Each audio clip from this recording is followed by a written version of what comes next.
ourselves, but especially here, in order to really understand the Mahayana view of love and compassion, we've got to understand it within the framework of the entire path. Otherwise, it's useless, you know. And this is the interesting point, is holiness says compassion. I mean, you could say compassion is the point, but compassion is not enough. We need wisdom. And this is what we understand, that when we understand the whole path. So let's just look at the background. So in our Sundays, we've been going through the stages of the path, just very simply the essential points. So the Buddha's view is, given that the end result, which is expressed perfectly in the word Buddha, the etymology of the word Buddha tells us exactly the end result of all this hard work. So Buddha implies the eradication from our minds of all ego, all fears, all nonsense, all attachment, all anger, all depression, all the stuff that we believe is truly at the core of our being. And our neuroscience and our psychology reaffirm that. This is a shocking concept, but this is exactly Buddha's amazing finding, and it's quite unique to the Buddha. Not only that, if we're on the Mahayana path, we can not only rid the mind of all the rubbish, so that's achieving the Hinayana goal, if you like, of achieving your own nirvana, which is already stupendous. But Buddha says we can do more. So we go to the compassion wing. A bird needs two wings, wisdom and compassion. So we need the compassion wing, which is where we now cultivate bodhicitta, and love, compassion, then bodhicitta, and then the final stages of the six perfections, and when we become enlightened. So in the second syllable, da implies the development to perfection of all the other stuff in our mind. Love, wisdom, compassion, clarity. I mean, this is what Buddha is saying we can all accomplish. This is an incredibly simple concept, but so shocking because it's so contradictory, opposite to how we feel in modern psychology, modern neuroscience, etc. So it's very sobering to hear this, you know. So, okay, if that's the end result, given that that is the end result, it's fairly evident the actual job we need to learn to do is to distinguish between the neuroses and the goodness. We've got to, you know, have to learn to distinguish between them. If we can get rid of the rubbish and we can develop the goodness, obviously the first job is to distinguish the difference. So you got, like in a garden, if you haven't got a clue about botany, you know, I look at gardens, I could not tell a weed from a herb, from a flower, from a poison. I don't know botany. They all look the same to me. This is exactly our mind. Everything in the mind looks the same to us. Oh my God, Ciliana's there too. I can't believe it. All you wonderful nuns. I can't believe it. Look at these nuns. They're just jewels. The nuns are jewels. You know, the Sarah J. Abbott was in San Francisco years ago when I was there, and all he did was praise the nuns. He said, women in Tibetan Buddhism are incredible. The nuns are amazing. He left the men for dead, you know. Look at all this, these women. Look at them. Unbelievable. Ciliana in Italy, Paloma in Spain, Dechen in France. What a joy. So anyway, where was I? So, okay, we have to distinguish between them. This is the job of being a Buddhist. I cannot stress this enough. We don't think this in the world. We think in the world you've got to watch your breath and something magical happens. We're so stupid, you know, naive. It's much more rigorous. So, okay, given that's our job, so if we look at the whole package of teachings, we've got the lower scope, I like to call junior school, middle scope, high school, university, and that's compassion. That's the Bodhisattva path. That's the compassion wing. So the wisdom wing comes first. This is the whole point. This is the whole point. So, okay, why is that so? Because what is compassion? Let's define it, okay?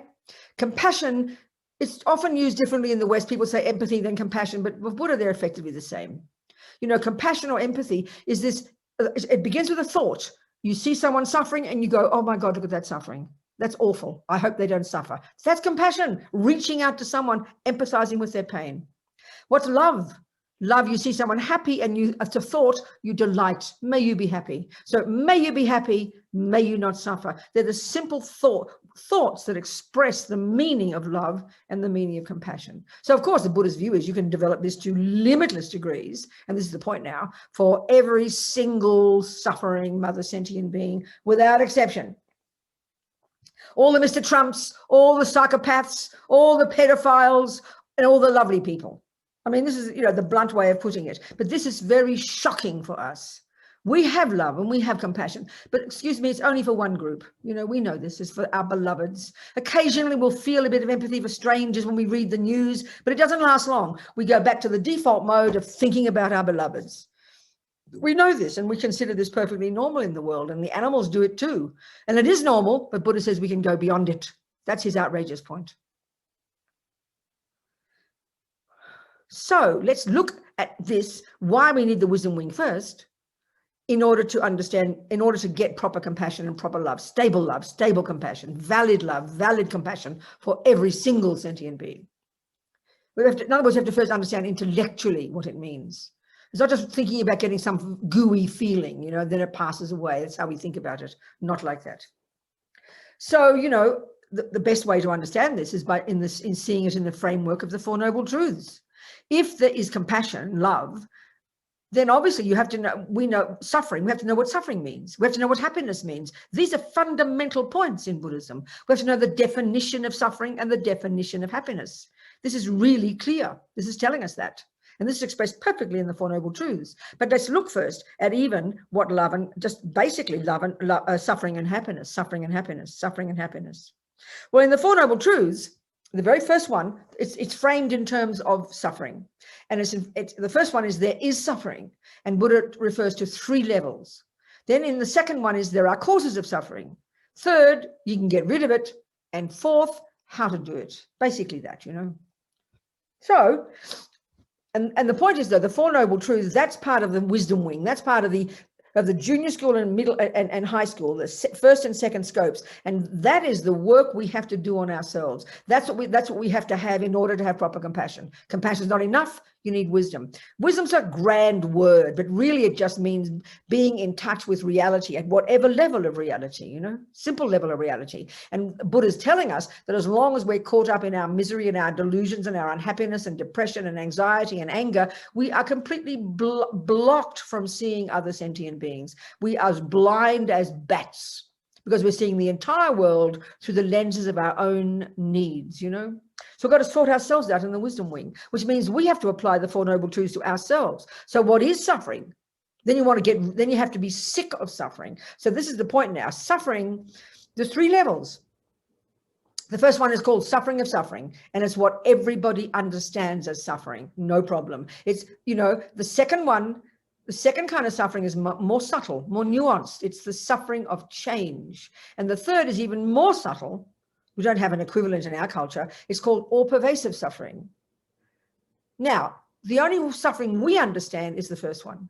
So when bad things happen, it's basically when the bad things happen. It's basically when the bad things happen. You get a pain in your knee, you call it suffering. Your boyfriend's mean to you, you call it suffering. You feel cold, you call it suffering. You know, war zones, from the simplest to the most profound level, we understand this suffering immediately. And that's the only suffering we tend to understand. When a dog gets kicked, we have compassion for the dog. But the other trouble is in our culture, based upon the views we have of why people suffer, as far as we are concerned, using the materialist view, the philosophical materialist view of the world, the dog suffers because, you know, he's an innocent victim of this mean guy who kicks him. The little girl is an innocent victim of the mean daddy who beats her. You know, we only, as people, innocent people in a country who get bombed, they are innocent victims of naughty countries who bomb them. So we have this view very clearly in our mind, which is, as far as we are concerned, is the truth, is that there are innocent people and then there are naughty people. So we have compassion for the innocent people, and we have anger towards the naughty ones. That's the framework of how we have compassion. It brings anger, usually. Or if you're not a very angry person, it makes you depressed, which is internalized anger. Either way, it runs to aversion. So in order to begin to understand how we can grow love and compassion for every being, understanding these, we have to understand these 3 levels of suffering. And that means we have to understand the second one. We have to understand the causes of suffering. We have to understand it first for ourselves. Once we've got it for ourselves, then we apply it to others. So the second noble truth is there are causes, honey. What are the causes of this suffering? The 3 kinds. Well, as far as Buddha is concerned, and we've discussed this, I'm sure, there are 2 main causes of suffering. Ours, and therefore once we know it for us, we know it for everybody else. You know, this is the point. But there are hundreds of causes. Everything's run by the law of cause and effect. This is pretty clear to us. But the Buddha narrows it down specifically to two main causes, the crucial ones, such that when you change those, you can stop future suffering. So this is the crucial point that points out Buddha's radical difference in his view of the universe, his view of what happiness is, what suffering is, and what are the causes. So first level, we're just looking at this. All we're doing here is looking at the grossest level of suffering. But in a minute, we'll try and understand the deeper ones, which will give us the basis for then why we can have valid love and compassion. So the two main causes of my suffering, the boyfriend being mean to me, is if I think of it, why are you suffering, Robina? You see me in tears. My boyfriend was mean. We will not question that. As far as we're concerned, there's one cause of my suffering, and it's called the boyfriend. Why? But equally, why are you happy, Robina? Oh, my boyfriend's so kind to me. So as far as we are concerned, there is one cause of happiness, the boyfriend. This is the world. Nobody has to teach us this. Buddha would say this view, this dualistic view of believing that happiness and suffering are out there, separate from me, this is the view rooted in the root delusion that is the source of all suffering. It's just the way it appears to all of us. Nobody has to be. The ant thinks this. The monkey thinks this. The dog thinks this. Your mother doesn't have to teach you this. This is how the world appears to us because we have these fundamentally wrong views deep in the bones of our mind, you know. So Buddha's view, as far as he's concerned, he has found from his own experience, there are two main causes of my suffering. And I'm sorry, Robina, baby, he's telling me they're both inside you, honey. One is cause your past action, which sowed a seed in your mind, the action of the body and speech, let's say, of harming a person. Two, driven by a delusion. That's it. Action, delusion. Karma, delusion. What's the cause of your happiness? Flip it over. It's exactly the same. The two main causes of why the boyfriend is kind to me is one, my past action of kindness, kind action based upon a virtue. That's it. It's very technical. It's very clinical. This is Buddha's explanation. Okay, so in the wisdom wing, I take this on board. We have to learn, this is a radical level of practice. Most of us Buddhists don't even like karma, you know. This is the basis of all understanding of the Buddha's teachings. This is the basis of the development of our own lessening of suffering and growing of happiness. So junior school level, entry level junior school, grade 1, first scope of practice, you learn about the laws of karma and that you use those in your life. And what it mainly implies is you control your body and you control your speech. You control the servants of your crazy delusions. You don't kill and you don't steal and you don't lie and you don't jump on the wrong partner. Why not? Not the same reason as Jesus says. Jesus says it's because God says so. That's okay, but it's not, Buddha's not a creator. It's because, guess what, honey, Buddha tells us, because those actions will sow seeds in your mind that will ripen as your future suffering. So look at your present suffering and you know the cause is your past actions. Look at you don't want future suffering. So first entry level, Lama Zopa says, immediate practice. Stop harming this second. Now then you've got to purify your past karma. That's the next practice. That's junior school. Now you go to high school and you become your own therapist, as Lama Yeshe puts it. Middle scope. Now you start to unpack and unravel the mind itself, which is the point. That's what drives our body and speech to do crazy things. Now we start to unpack and unravel, and now we begin the real job of being a Buddhist, distinguishing between the delusions and the virtues. This is the job of being a Buddhist. This is the job. So we have to learn Buddhist psychology, learn Buddhist botany. What is a weed and what is a flower? How do I distinguish? What is a virtue? What is a non-virtue? This is the toughest job possible. And if we don't do this job, we're just hit and miss, you know. We have to get to see, and particularly attachment. As Lama Yeshe said, I can tell you about it for a whole year. You'll never begin to understand it until you've gone deep into your own mind, you know, see, unpacked and unraveled the contents of your own mind. So this is where you do the real work of being a Buddhist, where we really begin to get renunciation. So now this is me wanting to get rid of my suffering because I'm sick of suffering. Already amazing. Before we even go to the next level of suffering, forget about the third one. Or as soon as we look at the world now, we'll go, oh my God, the world isn't, everybody's in the same boat. Everybody's suffering. Look at them. They all think, and the tragedy is they all blame their boyfriend and blame their mother and blame Mr. Trump and blame the outside world. They're all the same as me. Oh my God. That view is the basis of your compassion.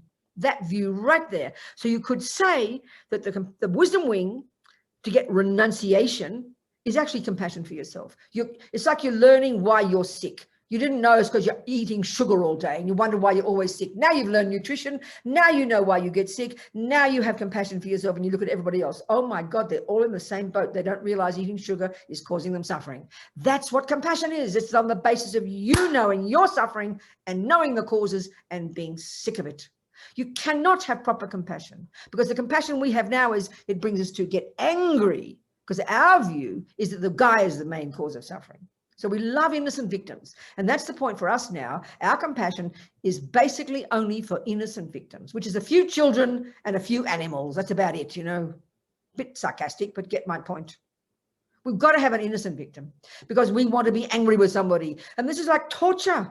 This is no good. It just counteracts the compassion. There's no use, because the philosophical view in Buddha's view is a mistaken assessment of why there is suffering. So you've got to understand the Four Noble Truths first. It's just so logical for yourself. Then you apply it to everybody. It's easy. Then it's not difficult. So you can't leap in and have compassion because this is the point now. Even if we think of the first level of suffering, the Buddhist understanding of suffering and its causes, which I first internalized for myself in the Four Noble Truths in the first and second scopes, that allows me to want to get out of, you know, some kindness to myself because I'm sick of suffering. Then I look at everybody else. But this is the point now. Not only will I have compassion for the dog. Poor dog doesn't know that due to its past actions, it's born as a dog for a start, and it's due to harming that guy in the past. It's now getting kicked in the teeth, you know. But I will also, right there, I will also have compassion for the guy. This is when it's really becoming profound compassion. Why? Because they were in the opposite role last life. This is the cosmic joke. We just go from life after life after life after life, changing roles. 1 minute the victim, next minute the oppressor. Next life the victim, next life the oppressor. And when you get that for yourself, then it's easy to have compassion for the guy who kicks the dog. In fact, the Bodhisattvas have more compassion for the pedophiles and the Mr. Trumps, assuming you think he's a naughty guy. If you love Mr. Trump, then he's a saint. I accept that. I'm giving an example, okay? This is the part that's so shocking. The Bodhisattvas have even more compassion for the people who do the harm. Why? What's the logic? Because the dog is just finishing that karma by being kicked in the teeth by the guy. But the guy's just starting his next level of suffering by doing that negative action. This is the real level of compassion that's unique to the Bodhisattva path, but rooted in the logic of the Four Noble Truths, which you apply for yourself first. If you just leap in to try and have compassion for people, it'll be too unstable. You won't get very strong compassion, and it won't last because you'll get exhausted because you don't know why people are suffering.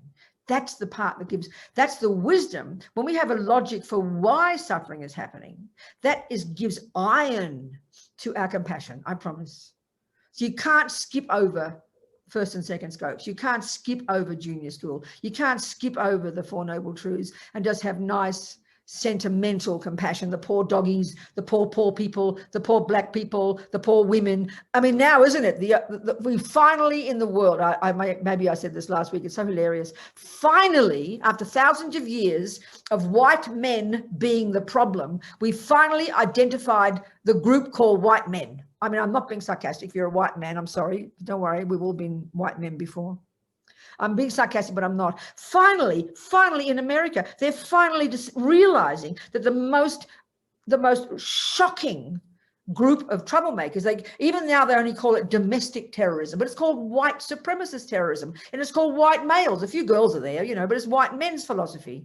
I'm just being joking, but I'm not. But always before, you see, white men has been the norm for the world, isn't it? So anything other than a white man is a woman, black, Asian, everything else, Muslim, you name it. But white Christian male has been the default norm for years, I think, politically. Finally, we're realizing there's a group called them, and now they're the problem. No one's laughing. You meant to laugh at all that, but maybe you're being insulted. But I can't see any white men on my page. Are there any white men in the next page? Uh-oh, there's one. Be careful, you guys. You can be born girls again. There's still hope. Don't worry about it. Anyway, that was an aside, okay? All right. Okay, this is the essence of what compassion is. This is for the first group. Now, what's the second kind of suffering?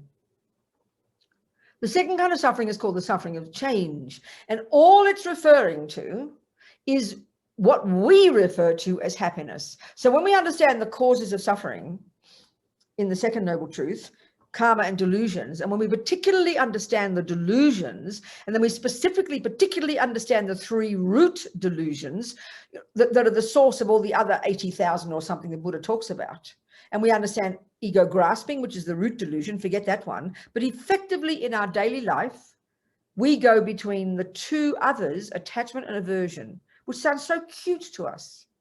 Like I joke, you know, you go to your therapist, oh, I've got some attachment. She'll tell you to shut up and go home and wait till you want to become a junkie, because we don't think it's a problem. Or you go to your therapist, oh, I got annoyed today. She'll laugh at you, because we have to wait till you want to kill your husband before you go to the therapist. So Buddha's pointing out these 2, effectively the main cause of our suffering day to day, attachment and aversion. And of these 2 attachments, the main one, it underpins the anger. So when we can begin to understand, when we get to the middle scope, when we get to the high school, when we get to the really deeper level of the 4 noble truths, the delusions, this is when we really begin to understand attachment. Attachment, when we really understand that attachment is junky, it's multifaceted, okay? We are born with it. The first level of attachment is primordial dissatisfaction. Islam says the main suffering in the West, and it's what we call self-hate. We have so much dissatisfaction. It manifests as I am horrible. We're not only dissatisfied with other things, but we're dissatisfied with ourselves. It's called self-hate. This is the worst pain. That's the function of having practiced attachment in the past. On the basis of feeling dissatisfied, never have enough. No matter what I get, not enough. No matter what my boyfriend says, not enough. No matter what I see or do or taste or experience, never enough. Default mode is dissatisfaction. On the basis of this, and there's this hankering, this hunger, this emotional hunger for something out there. Convinced that when I get it, it'll fill up the gaping hole. Then there's the controlling and manipulating to get it, and then the possessing of it. This is all the function of attachment. We recognize all of this. So, as far as we are concerned, that's the cause of happiness. You get the cake. But all Buddha's telling us, and we'll just say it briefly here, so we'll understand it, but we know it. This is scientific truth. In reality, you know, all the excitement and anticipation, there's the cake, it looks so delicious because attachment makes it look delicious. That's its main job, makes it look more delicious than it really is. You totally believe when I get the cake, I'll get happy. You put it in the mouth, and in fact, it does trigger happy feelings. There's no argument.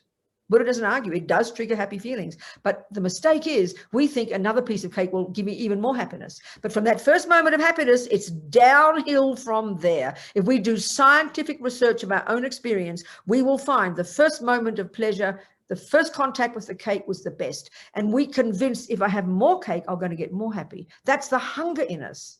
But what we do is we go down. We have a second piece and a third piece, hoping desperately for happiness to come. And by the time the third piece, fourth piece comes, we know that if we eat it, we would vomit. So what happened to our happiness? The pleasant feelings, they turned inexorably into unpleasant feelings. So the suffering of change, which is what we think of happiness, which is when attachment gets what it wants, in fact, inexorably turns into the first suffering of having a stuffed stomach, acid reflux, vomiting, etc. Not to mention being overweight and unhealthy. But we can't bear to hear this. This is the essence of what the suffering of change means. And we have to look at it, and we have to recognize it, understand it logically, and then know the cause of it, which is attachment. So now when we know this for ourselves, and this is going to take a while to get rid of, please, then you look at the world and who do you see now? Not just the victims, not just the children of the pedophiles, not even just the pedophiles, not even just the bombers. You're going to see all the other pleasant, happy people, easygoing, friendly, nice people, living in their houses with jobs and husbands, and things look reasonably well. You're going to have even more compassion for them because they're experiencing the suffering of change. Because soon that pleasure, it is pleasure. They are experiencing pleasure, and it is the result of their past virtue. That's not being denied, but it will turn into the suffering of change because it will end, and they'll turn into unhappiness and suffering and death and impermanence and all the rest. So it's like a honey-covered razor blade. This is not being cynical. This is truth if we can bear to look at it. So who have we got left in the world? Nobody. We've got all the happy people, all the victims, and all the wackos. So we're going to have compassion for every single one of them. Not to mention all the beings in the other realms of existence who are experiencing the grossest of the heaviest of suffering as far as Buddha is concerned. So we will not have this level of compassion. We won't even understand it theoretically until we understand our own suffering and the Four Noble Truths. This is why junior school and high school, the wisdom wing has to come first. It's just logic. But the trouble is, it's marvelous that people like Buddhism because they love about the love and compassion. They see the Dalai Lama and what they see is a kind person. I mean, he's the saving grace for the universe. You know, people just adore this man, are relieved to hear that he exists. That's at the ordinary level. There's nothing wrong with that. We need to see that, you know, amazing. But if we want to go into Buddhism in more depth, we've got to go to these deeper levels, you know, because he doesn't walk around, he sort of does. He jokes about Mao Zedong and the Chinese. He makes jokes about them. He doesn't say, oh, I have such compassion for my torturers. He cracks jokes, you know, which is far better for our minds. He doesn't walk around looking all holy. Oh, I forgive you all. I forgive the Chinese. He doesn't talk like that. He cracks jokes, which is far more powerful, which means he's got compassion for them. He doesn't blame them. He doesn't talk much about karma in the world because he talks to ordinary people at the ordinary level. You'd hardly mention the word karma in the Dalai Lama's public talks because he shows the aspect of an ordinary person. He shows the aspect of patience and love and compassion, and he cracks jokes about it. You can't get more powerful than that, you know. But if we want to understand why he is the way he is, not just because he's born like it, it's because he's got these viewpoints. This is the viewpoints that he's got. You mightn't talk about him much. So if we are interested in Buddhism, we want to understand, we want to be like the Dalai Lama, this is the method that he went through, you know. So that's the background, okay? That's the background. How to develop love and compassion? By doing the wisdom wing.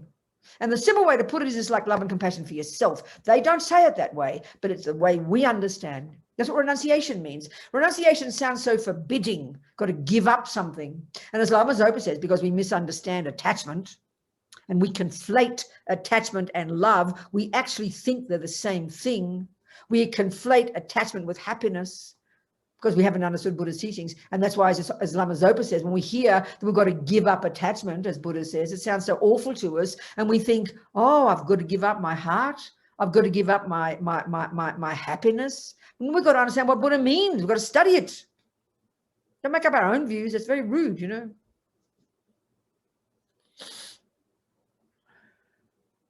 So, okay, let's look at how we get this. Once we understand this and we go now to the compassion path, what are the techniques we use to gradually grow these outrageous states of mind called love and compassion for everybody without exception?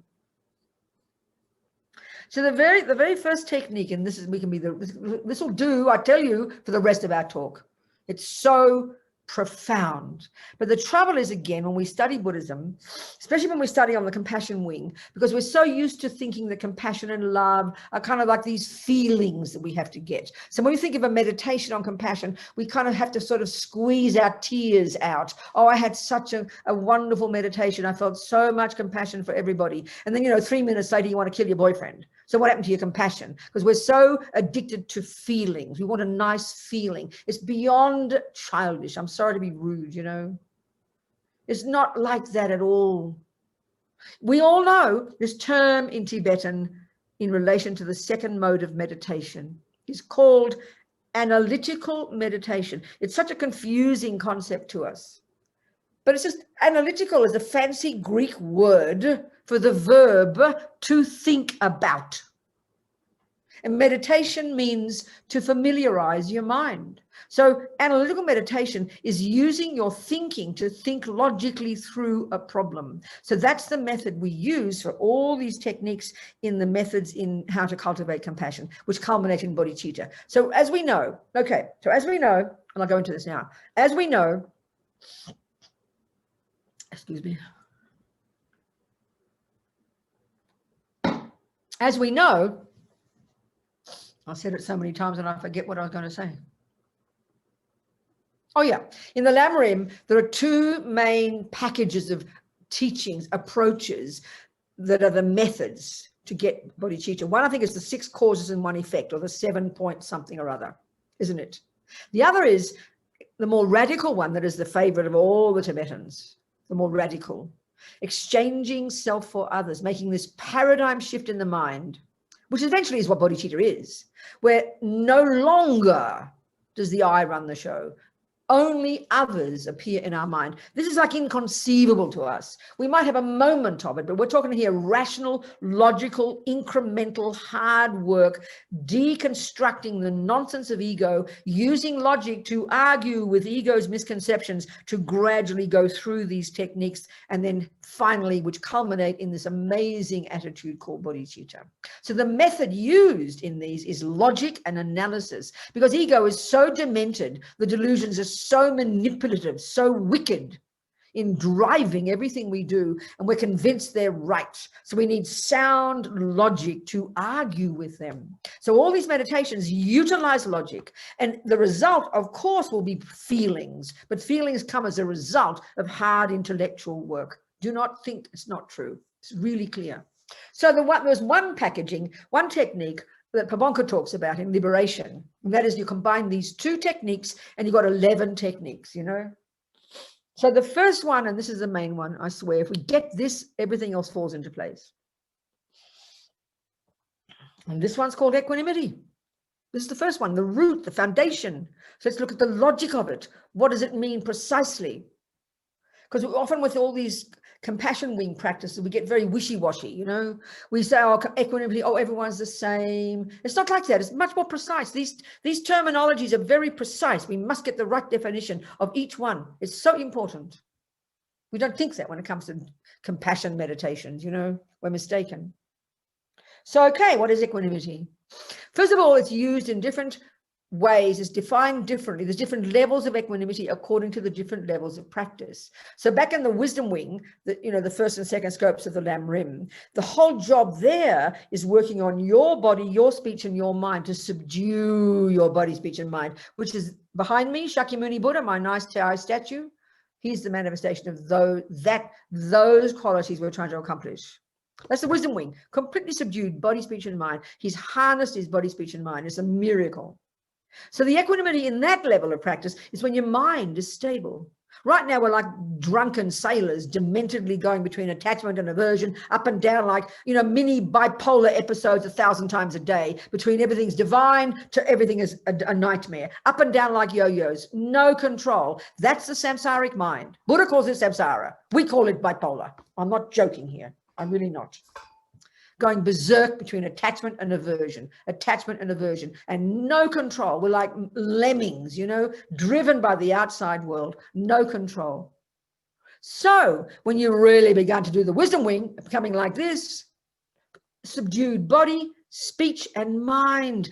I mean, don't just see it as boring. You're so holy, doesn't he? How do you think you'd be if you were like that? Don't forget, you would be blissful. You'd be not attached, not angry, not depressed, not jealous, not up and down like yo-yo. You'd be stable, fulfilled, content, not lonely, not unhappy, not needy. You've got to realize this. This is what it means.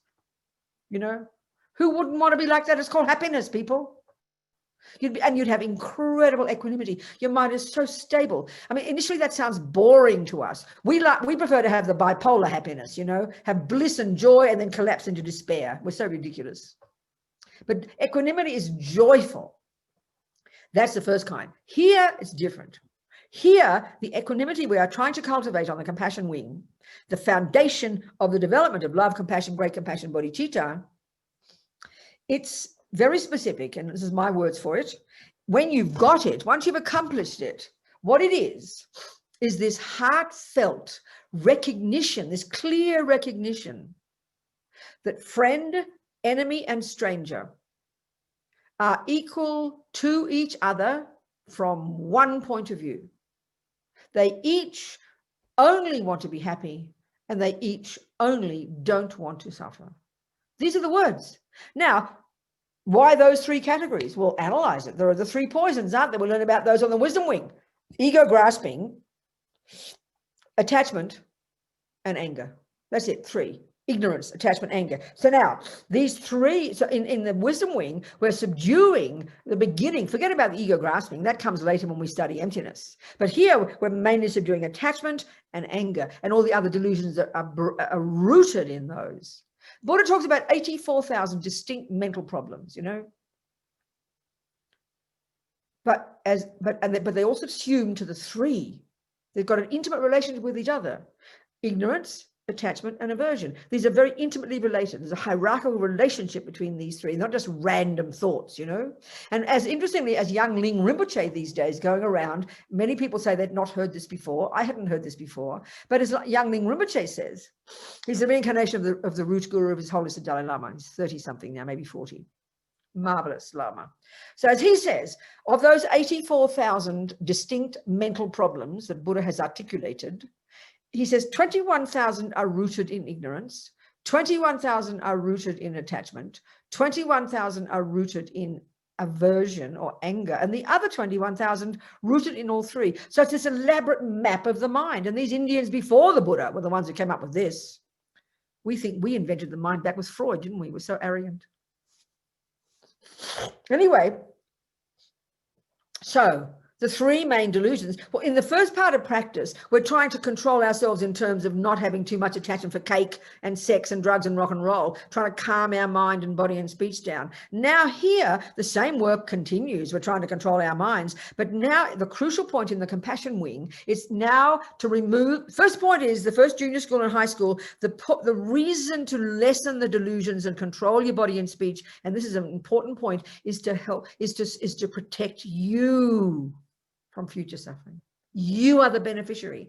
You're the direct beneficiary of the wisdom wing practices. And as Lama Zopa says, but don't worry, the rats and roaches will have a party. They're happy too, because they'll have a party because you leave them in peace. But the direct beneficiary is yourself. We've got to get that point. Now the compassion wing is different. We continue working on our mind. We continue lessening these delusions. But now the work here is in reference to breaking down the barriers between self and other. So now we start to look at the world in terms of the objects of the three poisons, in terms of the sentient beings. And how do we divide them? Well, what is the object of attachment? It's called a friend. What's the object of aversion? It's called an enemy. We mightn't use that word, but think about it. It's good enough. A person what's a friend? A person who does what your attachment wants. So what do you have for them? You do have some love and you do have compassion. But as Lama Zopa says, it's unstable. As we would say, it's got strings attached. This is profound, but it's the only one we know. We think it's normal to have love and compassion only for your beloveds. But it's contingent on attachment. It's pretty revolting. Then we have aversion for those who don't do what my attachment wants, who actively don't do what my attachment wants. And they're called the enemies, the ones who I don't like and I don't love and I don't have compassion for. Who are the third group? They're the object of indifference. So what's this indifference? So go back to the root, go back to the delusions in junior school, high school, okay? We've got the three poisons, the three toxic emotions. So the main one is called literally ignorance, ma-rigpa. It's the root delusion. And when we go to the 6 perfections of the Bodhisattva and we do the 6th perfection, that's when we'll uproot that by realizing emptiness. So that's the main function of the root delusion. But it's got different functions as a result. So then you've got attachment and you have aversion. So the main function of ego grasping, known colloquially as ego grasping, when that ignorance is related to the I, but it's known as ignorance. Now it's got one particular function. So we know in the first stages of practice, Lord Buddha gets us to refrain from the 3 actions of harming others with the body, the 4 actions of harming others with our speech. And then the last 3, he gets us to, this is my way of putting it, he gets us to work on the grossest levels, at least calm down the grossest levels of the 3 poisons. So he gets us to at least control the grossest level of craving, never stopping, hungrily wanting something. We call that being a junkie. It's a nightmare. At least we calm that level down. Then he gets us to work on the grossest levels of anger. Look at the world. We all get angry, but you give up after a while and you love your sister again. But when you've got this extra level of anger, which is you never give up the anger, you want her to suffer, you're bitter, you're resentful. This is such a nightmare. But what's the grossest level of this ignorance? Well, in this level of practice, where Buddha talks about the 10 non-virtues, he talks about having to lessen one of the gross levels of ignorance is fundamentalism, narrow-mindedness, very fixed. Everything's black and white. You're wrong, I'm right. We all recognize that. We see it in terms of philosophies, all these white supremacists, all these conspiracy theorists, all the fundamentalist Buddhists, all the fundamentalist Muslims, the fundamentalist communists. It's an attitude, a very ignorant, narrow, rigid mind. We've all got it. So at least there we try to harness that. So this fundamentalism, this narrow-mindedness is like a deep kind of gross ignorance. Now, in the compassion wing, if we look at the third delusion, we've got objects of attachment, friend, objects of aversion, enemy. Now, what are the objects of the third one, of ignorance? There's a particular aspect of ignorance here that we can call complete indifference, couldn't care less. That's what's being counteracted here. Because what is the object of that state of mind? A person called a stranger. Who is a stranger? A person who has neither done what my attachment wants, nor actively done what my attachment doesn't want. So how do we feel about them? We adore the friend, we don't like the enemy, and we are completely indifferent to the stranger. And who are the strangers? Well, that's 99.999% of the universe. So we don't care about 99.99% of the universe. We don't like to think we think that, but look at the world. I always joke and tell this story. When I was reading my New York Times one day on my iPad, so on the home page, the bottom right-hand corner, the heading said, 350 people die in ferry accident in Tasmania. Well, you know, you might know that Tasmania is one of the Australian states. And that's my people, right? I mean, I'm an American and I'm English, got passports, but I still feel like an Australian, I think, you know. I've tried to feel like an American. I'm supposed to feel like an American if I've got an American passport. When I went for my passport, for my citizenship, I said, can I keep all my other passports? I have 2 others. And she said, we don't care how many passports you've got, as long as you have allegiance for the United States. So I'm supposed to feel like an American. I've really tried. I mean, I'm not being sarcastic. I love America. I live here. But somehow where you're born, I think it has a strong role in your life, doesn't it? I think I feel like an Australian, but I won't tell the Americans that. I might lose my passport. Anyway, that's another aside. So, okay, they're my people, Tasmanians. And I went to the story. I said, oh, no. And then I saw that it said, not Tasmania, Tanzania. And I went, oh, that's okay. Now, I mean, I caught myself. So I had to think, where's Tanzania? I had to read the story and have compassion. But they weren't my people. We are all like this. You know, it's just the way it is. Why? Because we have the 3 poisons. We have the 3 poisons, babies. That's it. So we're trying to conquer these now in relation to sentient beings. And what we're trying to do is see the illogic of them. This is the point across the board with Buddhism. He's saying that delusions are completely demented. They're completely distorted. They're exaggerations. They're liars. They're the states of mind of a mad person. They have no valid basis. So we have to use logic to argue with them, to then open our mind to realize, you know, that right now, think about it, we should be embarrassed, actually. We should be embarrassed that we see the entire universe in terms of sentient beings. Look at the animals and humans, just the same, you know. The animals, we see them through the lenses of our own needs. Think about this. This is samsara. So in other words, attachment drives everything. So as long as a sentient being fits with my needs, if it's a poodle and I like poodles, I might be really attached to snakes. So if it's a snake, they make me happy. So I want to care for snakes and think about snakes and feed the snakes, which means I'll kill the mice because the snakes eat mice. But if I'm attached to mice and I got my own pet mice, I'll hate the snakes, you know. So we're so irrational. We don't think we are. We think we're intelligent because we don't recognize these 3 poisons.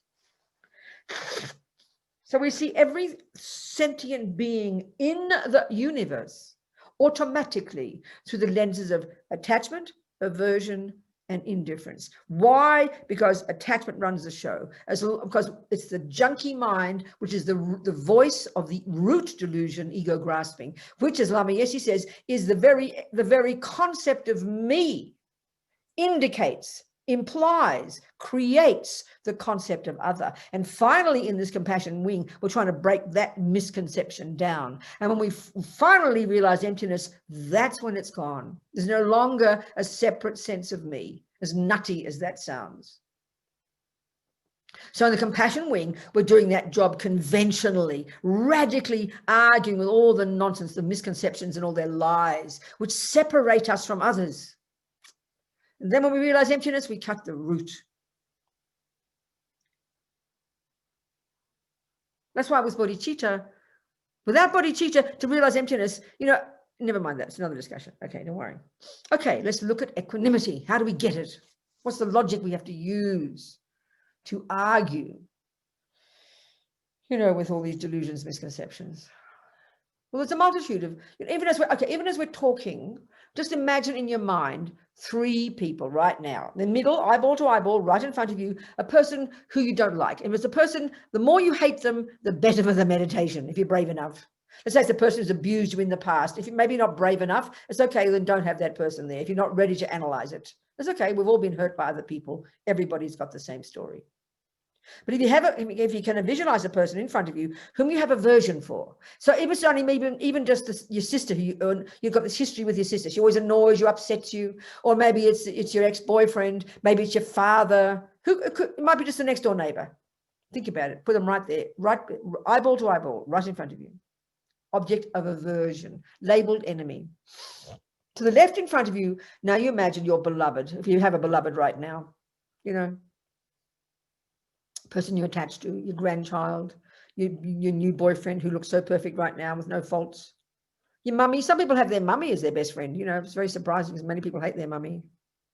So whoever you got to the left in front of you, a beloved, put them right there. Then to the right in front of you, put a stranger, a face, even take one of the faces from this Zoom. You don't know the person, put their face there in the stranger category. So let's do some analysis. Let's use some logic to argue with ego, attachments, misconception, that believes when we see the friend. That when we see the friend through the lenses of our attachment, because they are fulfilling my attachment's need, and attachment is this hungry vampire in us, that they're the only person we tend to want to be happy, which is love, and we don't want to suffer, which is compassion. Automatically, it just arises, our heart opens. Not criticizing, we're just trying to do some analysis of our mind, distinguishing between attachment and love, which is the hugest one we find so hard to do, but it's hugely important. So again, let's remember, because we learned about delusions in the second scope. Attachment is this emotional hunger coming from a neediness inside, and then when you meet a certain person, and it's due to past karma, nothing wrong with having a friend who suddenly that you connect with each other. It could be your child, could be your grandchild, could be your new boyfriend, could be whoever it is you've got a close connection with, and they appear gorgeous to you, and they look at you with loving eyes, and they adore you. So of course you want to adore them right back, and of course you want them to be happy because you can't stop thinking about them. You only want them to be happy. It pains you when they're not happy, which is compassion. It comes naturally. We have this. Now, look in the world. I'm sorry, not everybody has love and compassion. Some people have masses of attachment, then eat the boyfriend for breakfast and spit out the bones and go get another one because there's no love and compassion there. That's a possibility. Of course it is. So we're seeing now we confuse these two. So right now, what we're trying to prove is with equanimity, we're trying to prove. Okay, so forget that. So put the 3 people there. Now move back and get yourself out of the equation here, please. This is a crucial point. See these 3 people, but try not to involve yourself in it. Look at them separately. Look at them separate from you. It's very hard for us because we see the entire universe directly related to me. Either they help me, they harm me, or they do neither. Either we attach to them, have aversion, or we don't care. That's the trouble. So we're trying to see them separately. This is the point. We're trying to see them separately. We're trying to prove, this is the point we're trying to prove. We're trying to prove a simple point. It's hard to get to it. That my beloved, the horrible, mean ex-boyfriend, and that boring stranger, my beloved, who's shining with light, the ugly guy with daggers coming out of his skull, and the boring, boring stranger, that these 3 people, from their point of view, in their shoes, nothing to do with me. We're trying to prove that they are equal to each other, but just one point of view. They're not equal in terms of what they do to me. They're not equal in their beauty. They're not equal in their height. They're not equal in their skills. They're not equal in any other way, maybe. But they're equal from this one point of view. And this is the most fundamental point, almost the driving point for everything in Buddhism. Buddha says everybody wants to be happy. Nobody wants to suffer. So what we're trying to see is logically that this is what drives these three people every millisecond of the day. Every millisecond. It's got nothing to do with whether they're nice, nothing to do with whether they're nice to me, nothing to do with whether they're a pedophile. That's not the issue. But right now for us, that is the issue. So if you've got a pedophile in the middle, let's say you discovered your ex-boyfriend's a pedophile. Let's just say, I mean, think about it.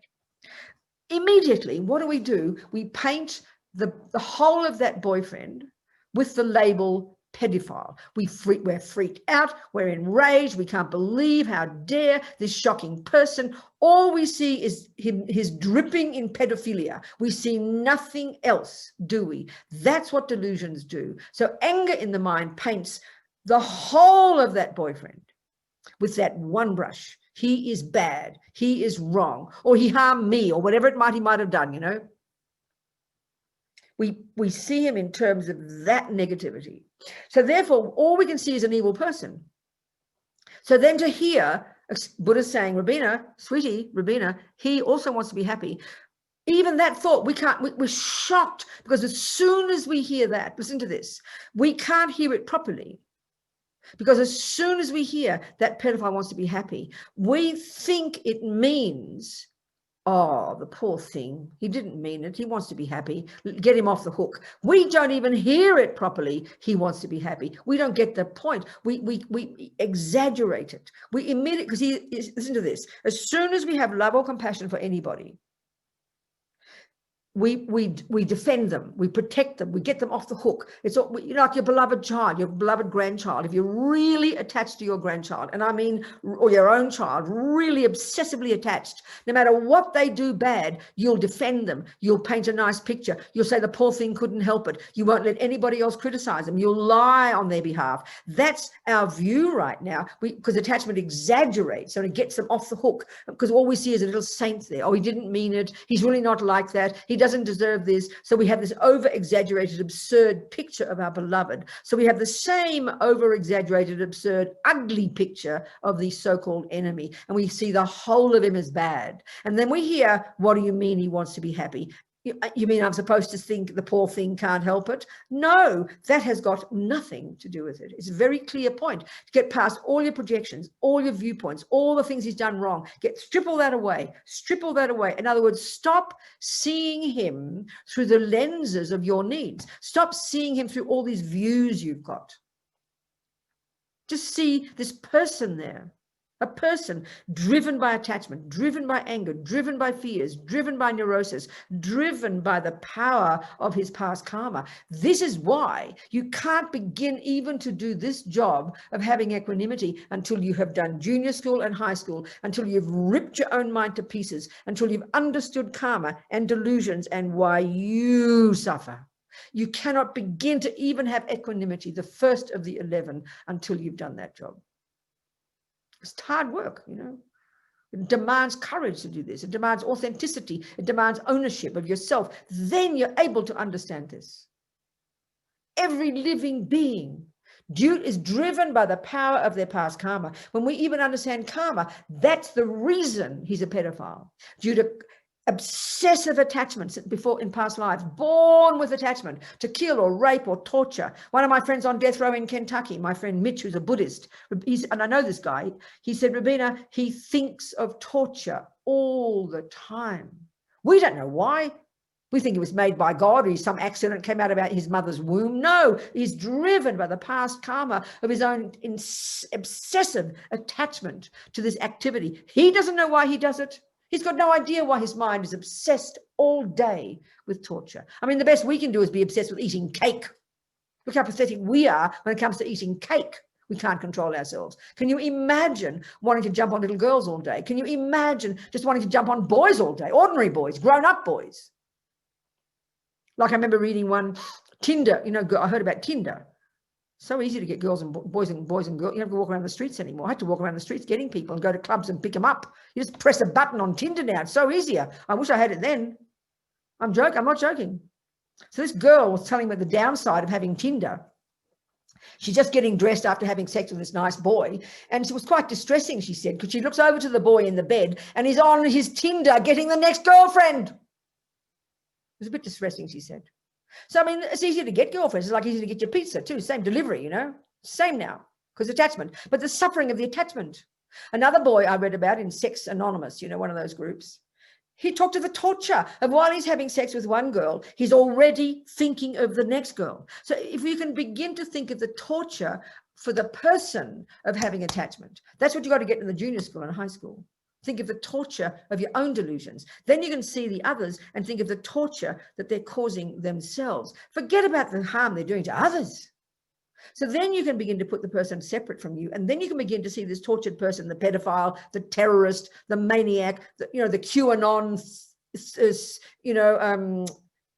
conspiracy theorist, all these crazy people with their crazy made up ideas. You can see they're demented, they're crazy.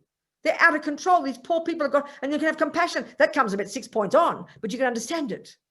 So equanimity is the first one. You see that this person, as mad as they are, is driven only by the wish to be happy. Why did they cheat on you, this boyfriend? Because he wants to be happy. Why do they torture? Because they want to be happy. Why do they eat too much food? They want to be happy. Why do they jump on little girls? Because they want to be happy. Okay, they're mistaken in their logic, but the fundamental drive of every living being, they want to be happy. That's it. We've got to see that logic.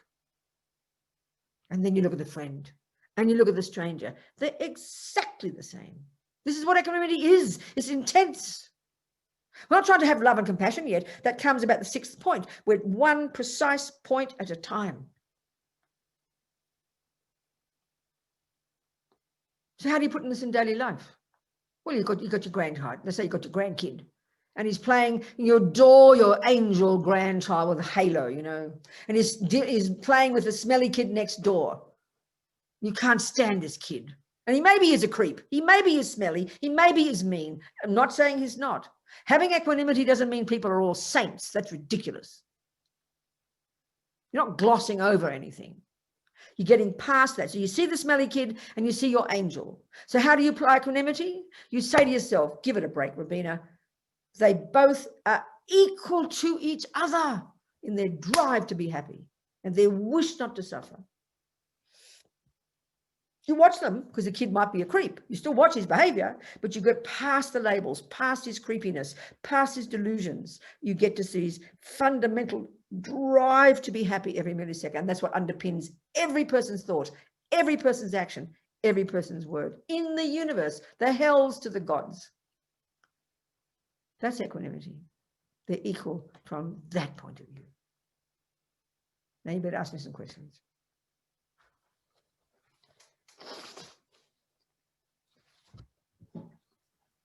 Thank you, Venerable Robina. If anyone has questions, please send the questions to Rebecca in the chat or raise your hand and we'll unmute you. Yeah, anybody. I mean, this is a minefield of conversation, so it's really important to have questions, to discuss it, to unpack it. Because there's anybody who's got questions, I'm very happy to hear.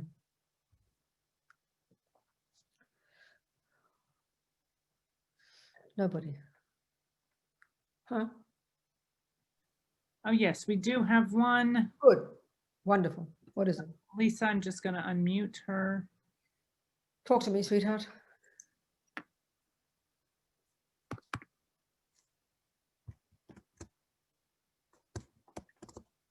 Okay, Lisa, go ahead, please. Thank you. Good morning. Hello. So my question, Venerable Robina, is for the poor people that suffer and abuse and get caught up in all that thought of making themselves happy. Do they ever come out of it? Well, let me ask you a question, Lisa. Let's bring it down to earth. Have you noticed in your mind that you have a tendency maybe to do some naughty things sometimes, like be annoyed or get angry or get jealous, or maybe in your life you've maybe lied, or have you done those kind of things? Absolutely. Okay, so you've noticed that you can change. Yes, absolutely. There's your answer. Yes, I see Good. you. No, this is a fundamental point. So go from there. Ask the next question. Ask the next question. But there's different levels. I That's mean, right, darling. That's exactly right. So ask your next question. yeah. So lying, yes, lying is wrong. Yes, yelling at someone is wrong. But killing someone, abusing a dog, abusing a child, anything of that nature, abusing another human to the extent of really severe harm, that takes it to another extreme. But it's the same principle. Once you understand in the wisdom wing, once you've done the first level of practice and you learn to control your own body and own speech, and then you start to know your mind very intimately, and you look at using the Buddhist model, and you look at attachment, you look at anger, you look at the nature of karma and how we're born into this life driven by our habits. When you have all the nuts and bolts of that Buddhist philosophy and psychology under your belt in reference to yourself, that's what then now helps you understand these people. And you know that there's no karma that can't be changed. You know that we're driven, when you know all this, we're driven by, we're born into this life with our tendencies. And yes, they are so hard. I mean, look at how hard it is for us, Lisa, just to stop controlling ourselves with eating too much food. Look at our little pathetic attachments that don't harm anybody but ourselves. So then, yes, it's a million times harder, but the principle is the same. There's no karma that can't be changed. We're all driven by our past karma. There's no delusion we can't unravel and deconstruct, but it just means it's 1,000 times harder. And the tragedy is, Lisa, when we're so driven by those habits, it's very hard to change because you don't even think you've got a problem. So this is the tragedy. And this is the basis every time of our compassion, because we see with our pathetic habits how hard it is. Can you only imagine to be born with a wish to torture? I remember reading years and years ago, there was one American, he was quite well known at the time, this is 30 years ago, American serial killer. His name was Jeffrey Dahmer. He was quite famous at a certain point, right? And he died in prison now. So anyway, I remember reading an interview with him about how when he's a very tiny boy, and he seemed like a very reasonable fellow. I remember reading an interview. That sounds shocking because you don't want to think about a person. He ate humans and put heads in fridges and that kind of thing. He was like a cannibal as well. So we're just too horrified by that to even analyze it. But when you listen to his words, he was quite a sensible guy, but he had this intense habit to torture. He said, when I was a little boy, no one taught me, but I wanted to torture the creatures. Now, when we analyze samsara, Lisa, and we've studied it in the first scope of practice, and we understand that the technology of what it is that causes us to want to keep doing things and what it is that causes us to get pleasure. We don't understand that in our culture, but Buddhism's got a very detailed explanation. When we understand that, then it's very hard. We all know if you're attached to eating cake, that's why you can't believe how hard it is to change the habit, because you're hungry for that pleasure. Well, this poor fellow's got a habit to torture. He knows intellectually it's terrible, but you've got to understand, Lisa, because of a habit of doing things, that's why we get pleasure.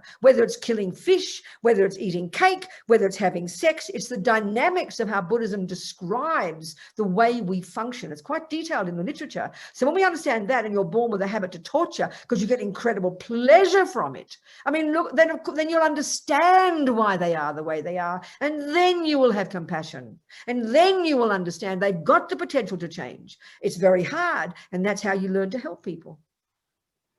You with me? The background to it all. I am with you. I personally am very challenged. I work a lot with pets and animals and do a lot of volunteer work for shelters. Right. Yeah, amazing. Abuse that it just really, I try so hard to understand it, but it just really gets the best of me. So you get angry. I can't understand it. Yes, I get angry. I understand, Lisa. So I'm not trying to be rude to you here. I'm not trying to delve into your theories, but do you have a Buddhist view? I'm not saying you should have a Buddhist view, Lisa. Yes. I'm curious. Yes. Well, then that means you've got to, all I can tell you is, it's sort of a bit like listen, let me use an analogy, darling. Please forgive me. It's sort of, you're telling me you're trying to help people who've got terrible health, but you keep seeing why they eat too much cake, and I don't know why they get sick, and I don't know why they can't get healthy, and I don't know why they keep eating cake, and it just puzzles me. It's because you haven't studied nutrition enough. So you've got to study more the Buddhist logic.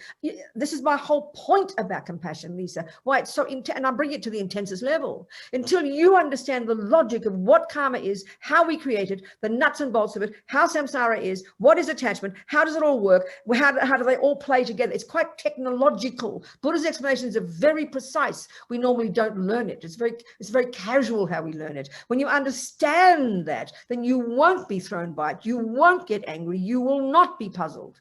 But so you have to keep doing the work, honey.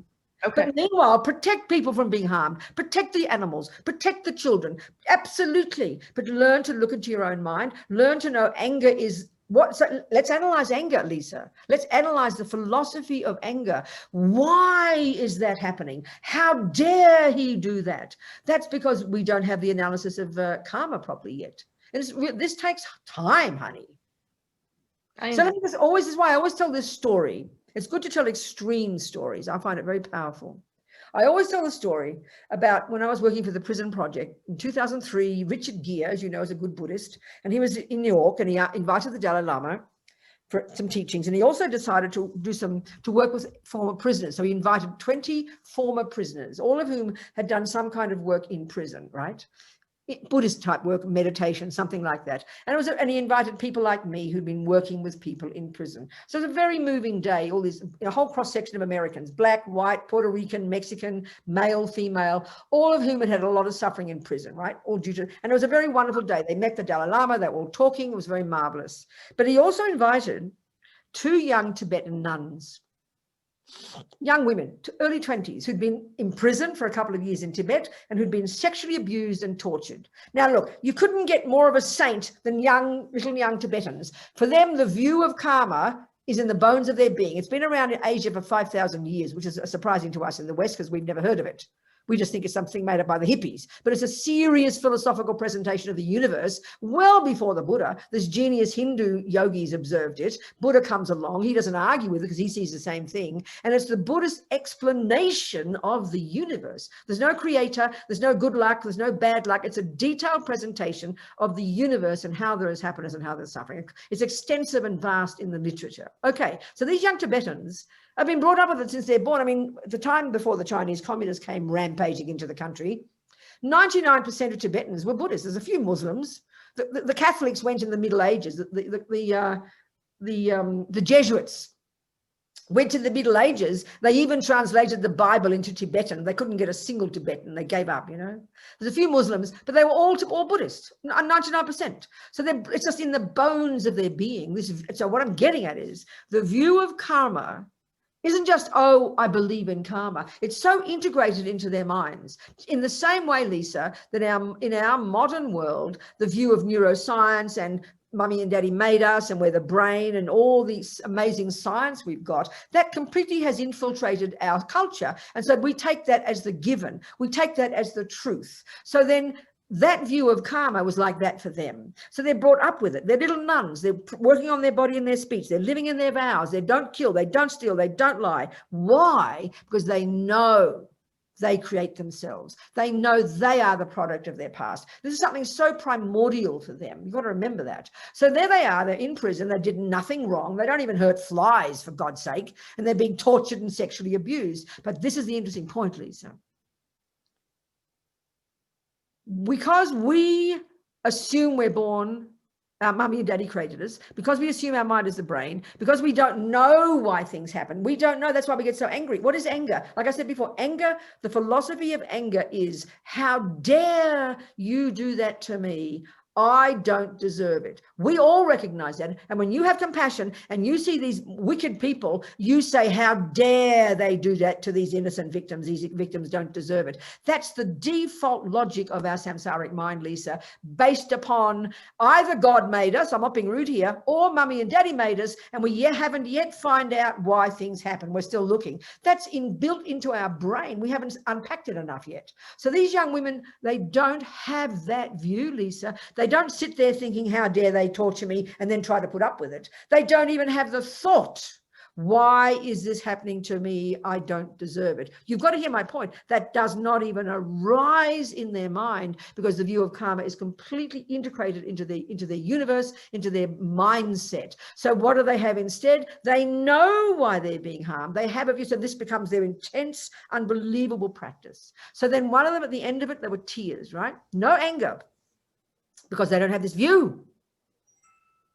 And then one of them said quietly, and of course, we had compassion for our torturers, because we know we harmed them in the past. And because, and this is the real point, because we know they will suffer in the future for what they've done. That's the basis of compassion, Lisa, and it just takes time. It's not a feeling. It's not just a blind belief. It's not just crossing your fingers. It's not emotional. This is a fundamental philosophical view. And I think the point is, Lisa, we don't realize until we start looking at another philosophy that we brought into this life, and we reinforce every second of our lifetime. We've got layers and layers and layers and layers of deeply entrenched philosophical views that we believe are the truth that we don't even know we think. Can you hear my point? So this work demands unpacking and unraveling all our assumptions. It's really intense work. No, I hear you. Thank you so much. So it takes time, sweetheart. I know. Thank you. That's why this compassion wing for me, I mean, I'm talking about it in a very intense way. I can't help it. I am intense. But I think it's so important for us. Otherwise, it's just this gooey, emotional, oh, I love animals and I love poor people. I mean, it's just not enough, you know. You understand, Lisa? I do. Thank you. Thank you very much. Meanwhile, keep doing exactly what you're doing. Helping even one fly, relieving it of its pain is so precious. I will. Thank you. So I have a quick question, but first I want to say thank you so much for your talk and lecture. I've gotten so much out of this. Thank you first. I'm so happy. And I hope my question doesn't sound too bizarre. So I also work in the prison population currently as a counselor. Amazing, amazing. And the question that I have in regards to your explanation of karma is very clear. Yeah. But several of the workers that all of us, there's 4 psychologists that work in this institution. And how has my past life kind of put me in this position to work with? I love working with the population, but I've been asking myself, how the heck did I get here? I mean, I love the work, but how has my past put me in this position? Because I do have compassion, but at the same time, I have to have a separation because I'm a psychologist. But I feel for while they're there, and it, you know, and so I'm just wondering how did I get there? That's my question. I understand exactly. It's just exactly the same for the way I feel somehow. So on the face of it, for me, the work kind of came to me. You know, I was sitting there editing a Buddhist magazine, and this young Mexican-American ex-gangster, he wrote a letter. He'd read a Buddhist book that had our address in it. I answered his letter. And that's how this whole prison project for me started anyway. And so I know that's how it came conventionally. But then when I look at the way this work for me was so powerful, then, I mean, I'm not trying to make it sound like saints, Reverend Oscar, but somehow, you know, I immediately saw the humanity and these young Mexican kids, these young black kids who'd have, their conditions were garbage. So the conditions ripened this nonsense in them. But this young Mexican boy, there he was in security housing unit, 23 hours a day, the very first guy who wrote, Arturo. And I could hear his heart was just beating. He had a big heart. In fact, he read a book by Lama Yeshe, one of our teachers, and he was moved by the talk of compassion. That's how come he wrote to us, you know. And so it all started from there. He told his friend, it was all word of mouth, all in the shoe, you know, all word of mouth. And it grew from there. And that was back in about 94, 95. So for me, I know what attracted to me, because I'm a crazy person myself. I've got an out of control mind. I was always rebellious. I was an old radical lefty, and I was an old radical feminist running around demonstrating and kill the pigs. And I was a supporter of George Jackson and the Soledad brothers back in the early 70s, because in England, incidentally, one of my friends was the literary agent of George Jackson, you know, the Soledad brothers. So wherever I turned, I loved in my life. I loved to see all this suffering, and I tried to make all the suffering change. I was all very so-called noble. So here I come to Buddhism. There I am dealing with, it's kind of ironic, back in the 70s dealing with people, the Soledad brothers. And then I was in California as a Buddhist nun 40 years later, working with the same people in the same prisons, So somehow I was moved by crazy people and to see the heart in these crazy people, because I know when people saw the heart in me, I was so touched by that, because normally people see me as angry and they keep a distance. So I'm able to see these human beings who want to change in these garbage environments from their own garbage past, and I had compassion for them. I think it must be the same for you. You must have some empathy with crazy people, some intense, some people who harmed others as well as themselves being of harming themselves. What do you think? Yeah, so I just guess it's I've wanted to leave, but every time that I'm thinking about leaving, for whatever reason, I just can't, and I know it's a choice. Okay. But also, Reverend Oscar, the other thing is, if you take the Buddhist view about karma, you must have been on the Bodhisattva path in the past. You must have made strong aspirations. And often they talk about the Bodhisattvas like this, but you make the strong aspirations to help the ones who need the most help, to help the lowest in society, to help the ones who've done the harm, to help the pedophiles, to help the killers. That's, I'm not trying to say I've done that, but that's, and so you just not just fell into it accidentally, but that's the level at which your compassion can be really helpful, by helping the ones who nobody else wants to help the hopeless cases, in other words. And that's because you've made these aspirations in the past. That's the Buddhist view. Thank you. That makes sense. That totally makes sense. Thank you so much. Well, thank you. Where do you live? In Florida, South Florida. Reverend, are you a Christian? Yes. No, I'm a metaphysical. I'm into New Thought and metaphysics. I haven't. Oh, well done. Yeah.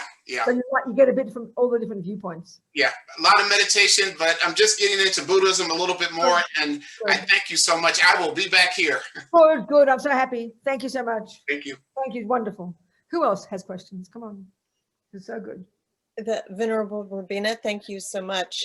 We have a couple of questions from the Portuguese group. Wonderful. And the first one is, if you have a very difficult relationship with someone, is it better to continue with this person and try to overcome the trouble, or should you leave this person? This is a really, really good, excellent, perfect question. Okay. So if we understand this path, the way I'm presenting and the way Buddha presents, it's gradual. So that's why, not for nothing do I say junior school, then high school, and now the compassion part, that's university. You can see the capacity for this level of compassion, including for the pedophiles and the wackos, like, Reverend Oscar working with crazy people in prisons. Crazy people aren't only in prisons, believe me, they're mostly out of prison.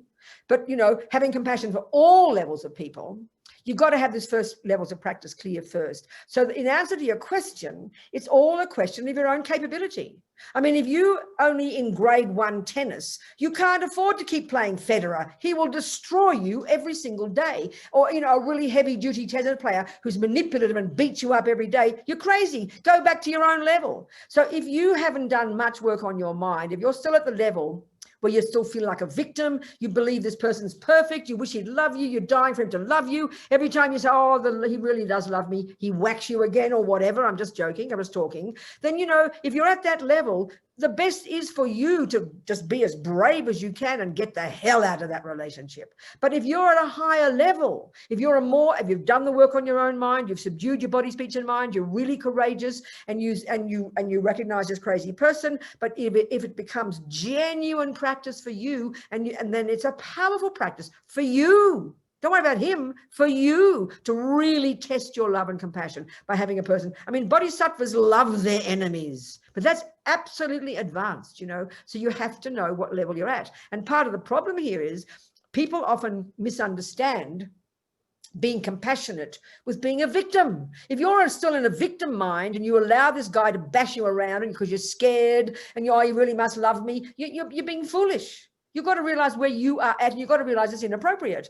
So you've got to have the strength to know what's best for you. And best maybe is to leave.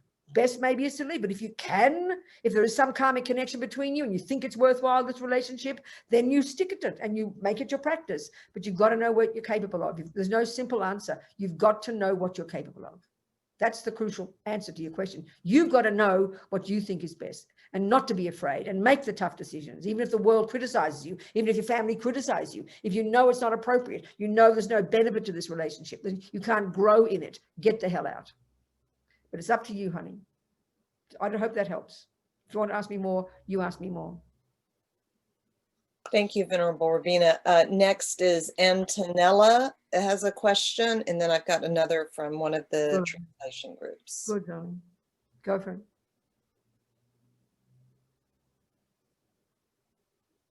Yes, Antonella. Hello, darling. Alô, alô, muito obrigada. A minha pergunta é a seguinte: desculpa se já tiver falado sobre isso, que a minha conexão estava ruim, eu não peguei o começo. É assim, pode existir um excesso de compaixão e isso fazer mal para a própria pessoa? Eu pergunto isso porque eu sou enfermeira e muitas vezes eu sinto uma dor tão grande de ver tantas pessoas sofrendo e eu não sei até que ponto que isso me faz bem ou me faz mal, sentir tanta compaixão, tanta dor pelas pessoas. Muito obrigada. Thank you, darling. I'm afraid the translator, we won't be able to hear the translator because they're in the translation room. But you can change them, make them visible. Nicole, can you, as the host, I can do it. I've done it. Other people have done it when I've got it. Is that in French? Is that Portuguese. Portuguese? Okay.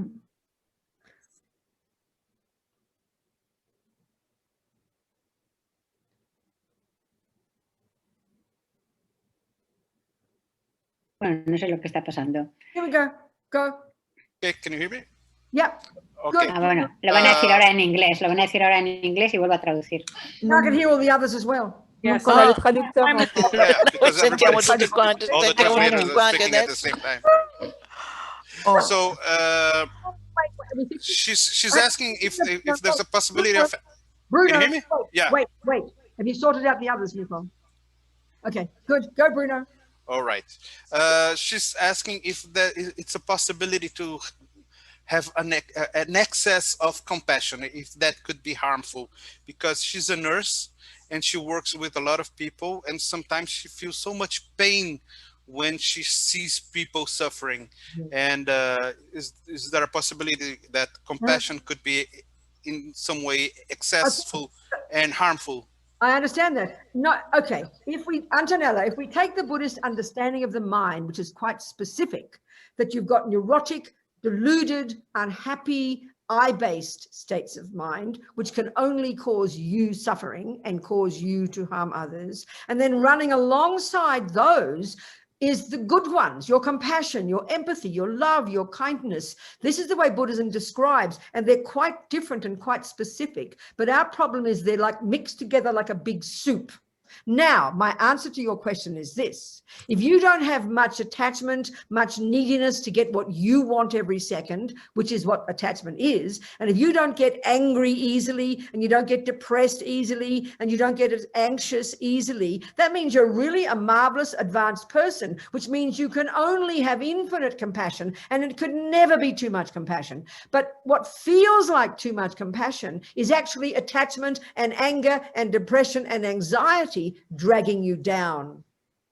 So you have to know your own mind well. You can never have too much compassion, but we can have attachment and anger and depression, which poisons the compassion. And then we get exhausted or we get depressed. Do you understand, Antonella? No. Oh, God. You don't understand what I'm saying? Não tinha tradução. Eu não escutei a tradução. Eu escuto a resposta depois na gravação e eu agradeço muito. Muito obrigada. A senhora é uma inspiração para mim. Muito obrigada. What's she say? Can't hear you, Bruno. Bruno, I can't hear you.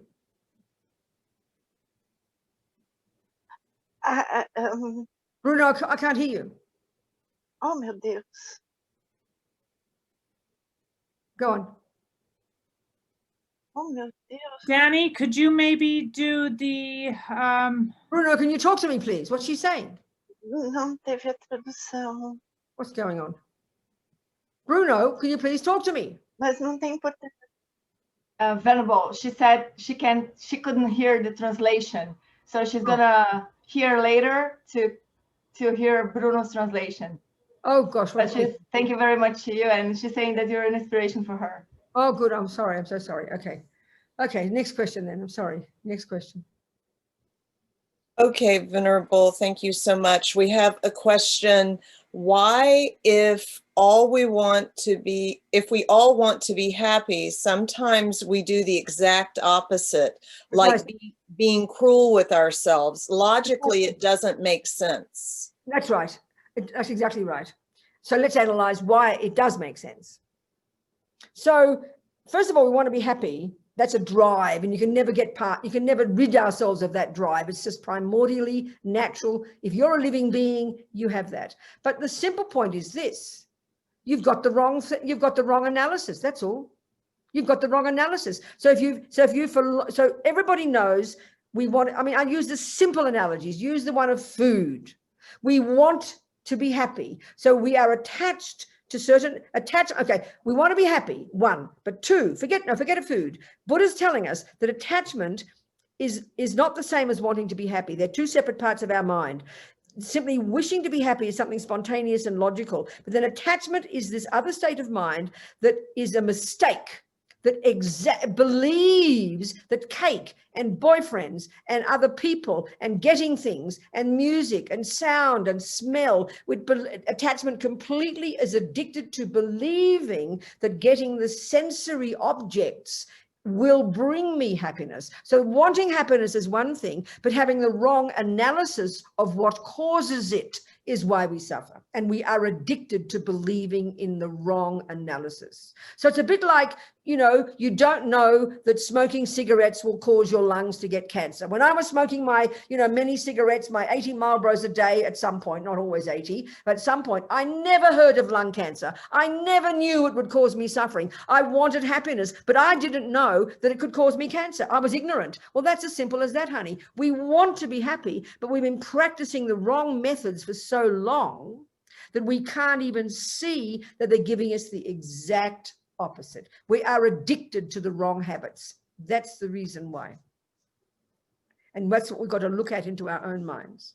That's why, if you like the Buddhist teachings, we've got to study his analysis and see how attachment is a liar. It will only bring us more suffering. But we're so addicted to following it and believing it, it's just too painful for us. I hope that helps. What else is there? There's another one from the Portuguese group, Venerable Robina. What could you tell to people that feel alone and victims in this world? Well, it's a really common, this is one of the common ways we all suffer. A variation of how we all suffer because of attachment, because of anger, because of depression, because we can't see past our own nose. So never to criticize, but when we understand that in ourselves, that's why we suffer. Then when we understand it properly, we'll have some compassion for the person. So the point is, to give advice for a person, you have to know where they're at. So in other words, the same again, the simple analogy, if you see a person overeating, eating all the wrong food, they're really obese, they've got incredible suffering, their knees are hurting, their lungs are bad, their heart is bad, but you can see that they're suffering. You can see they're suffering, but the only way you can give them advice, and this is the crucial point, is if you know that they're ready to hear the advice. And you have to have the wisdom to know how to give them that advice, how to lead them to that advice. So the same with this person who's hopeless, victim, depressed, thinks nobody loves them, which really means they think they are nobody. You can't just give them lectures. First is, without any lectures, you give them love. You show them love. By you showing them love, let's hope they might get the message that they're worthy of love, which is the starting point for them. So you have to have the wisdom to know how to help. Start with being loving. Sometimes people can never take advice. So just love them for who they are, show them kindness, show them, and be wise with it. And then if they're ready for advice, you give it to them, but you have to have the wisdom to know what they need to hear when they're ready to hear it. We know that there's nothing worse than somebody else shoving down our throats all their advice about what we should do. We wish that all go away, You need wisdom, which means you need to know where they're at. So it's quite skillful. And sometimes you can't help. Nothing will help them change. That's just the suffering of some people. So you just love them for who they are and never give up on them. Be firm. Don't be foolish. Don't let them abuse you and use you. You be wise. but you just love them for who they are and stop trying to change them. So this is as much about ourself as it is about others, you know. Hope that helps. What else? Hi, Hello. I'm Raquel. Hello, Raquel. Happy to see you. Yeah, I have to see you too, Robina. Thank you so much for your teachings. Good, darling. Robina, could you please let me to come back a little bit to a question that someone was talking about, the thing of being abused, because this is something that it happens a lot to me. I think I'm being compassionate. I think I'm helping someone, but in the end of the day, I am totally abused by the person. So I know that I'm doing something wrong. Something of Yes. my perception is not okay, or my understanding is not okay. But I'm doing this again and again and again, and I don't know exactly the balance of. I understand, darling. Yeah. No, it's a perfect example. Okay, and this is where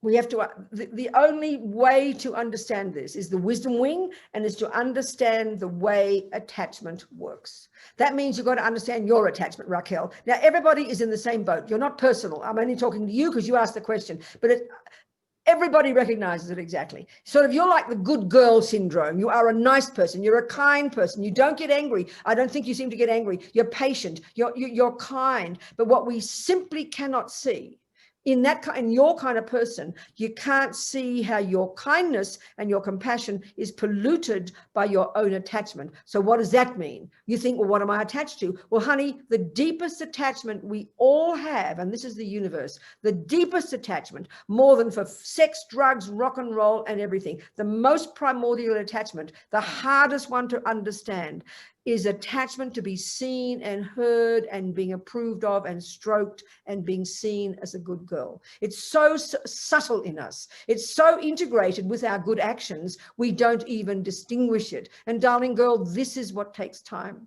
See, you know, attachment, when it doesn't get what it wants, it functions in different ways. So I joke, in my family, there were 7 siblings, and some of my sisters were the good girls and I was a bad girl. So when my attachment didn't get what it wanted, it was evident. I'd shout and yell and kick. It's easy to see, you know, but with you, because you're a nice person, and it's not criticism, it's not even being sarcastic. We just don't have this analysis in our culture. And this attachment to be seen as a good girl is the deepest. Since we're born, Raquel, we've had this one. We rely upon mummy and daddy in the outside world smiling back at us, which then makes us feel we must be okay.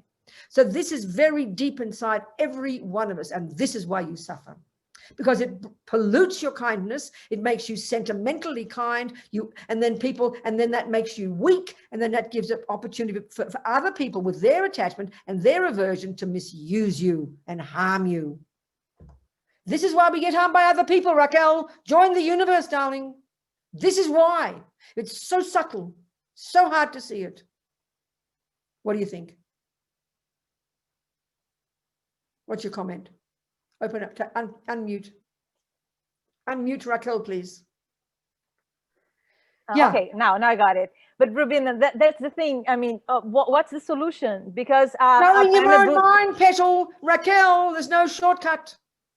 You have to first control your body and speech. So even that means for you, because you don't go around punching and kicking people, but maybe you're too eager to speak nice words, to say nice things. So shut your mouth first and just check first. Control your body and speech. Don't be all eager beaver. And then you get to know your mind. This is no shortcut. There's no quick fix to this. There's no shortcut to it, Raquel. It's not magic. Using Buddha's analysis of what attachment is, it just takes time to recognize it. So keep moving, keep practicing one day at a time. Get to control your body and speech, get to notice your own thoughts, notice you wish to help. And then, so wishing to help is one thing. Mm-hmm. But the wisdom to know how is the real key. Sometimes you just leave people alone. Sometimes, you see, often with this kind of attachment we all have, mixed with our compassion, we always want to solve everybody's problems.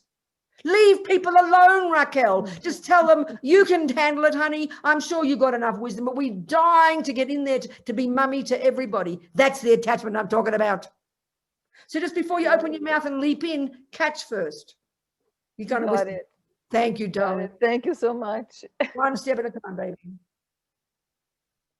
And it's very hard, this one, because it looks like you're such a nice person, and you are, but we don't see this other tricky part, you know.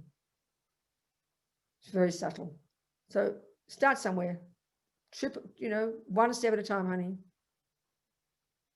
So in other words, compassion is not enough. You need the wisdom to know how to help. Sometimes how to help is being firm. Sometimes it's being saying nothing. Sometimes it's not doing anything. It's not just leaping in every time. That's probably the way to understand it. Okay.